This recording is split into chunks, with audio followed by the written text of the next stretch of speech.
Aux confins du désert africain, dans une ville naissante qui n'était alors qu'une terre vide, se tenait le commandant Okba ibn Nafi, debout sur une dune de sable, regardant l'horizon. C'était en l'an 50 de l'Hégire, lorsque Okba leva les mains vers le ciel et dit « Ô Seigneur, fais-en un village prospère ». À partir de cet instant, la construction commença, pierre après pierre.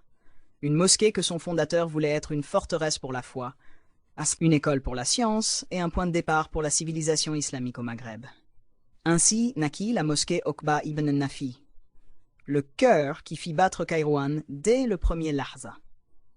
D'une voix documentaire claire, retraçant la chronologie.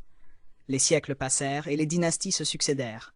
Les Aghlabides, les Fatimides, les Irides, les Hafsides, toutes laissèrent leur empreinte sur la mosquée, par une extension, une ornementation ou une nouvelle construction.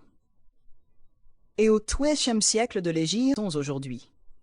Une vaste cour pavée, une salle de prière soutenue par des centaines de colonnes en marbre, des plafonds en bois magnifiquement ouvragés, et un minbar aghlabide rare sculpté avec art et perfection, untouched depuis plus de 1000 ans. L'architecture de la mosquée n'est pas une simple pierre silencieuse, mais un registre vivant de l'évolution de l'art islamique au Maghreb. Et le minaret se dresse fièrement. Le minaret de la mosquée Okba ibn Nafi, l'un des plus anciens du monde islamique. Construit en 3 niveaux carrés, il ressemble à une forteresse antique qui veille sur la ville depuis plus de 12 siècles.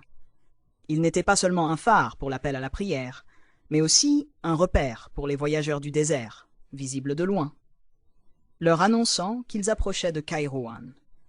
Un minaret alliant simplicité et grandeur, fonctionnalité et beauté. À l'intérieur de la mosquée, la salle de prière se tient comme un et de cités disparues, chaque colonne portant l'histoire d'une civilisation passée.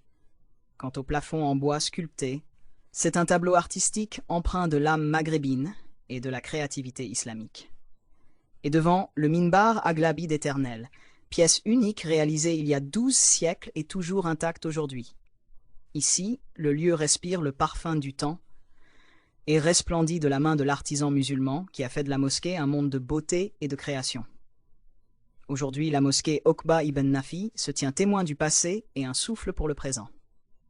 L'écho de l'appel à la prière flotte toujours entre ces murs anciens, et les cœurs y trouvent une sérénité qu'ils ne trouvent nulle part ailleurs. Pendant le ramadan, la cour se remplit de fidèles et les lumières illuminent les nuits de Kairouan. Le reste de l'année, des visiteurs de partout viennent y chercher les traces de l'histoire et le sens de l'esprit. Ce n'est pas seulement une mosquée, c'est l'éternel du parcours de l'islam au Maghreb.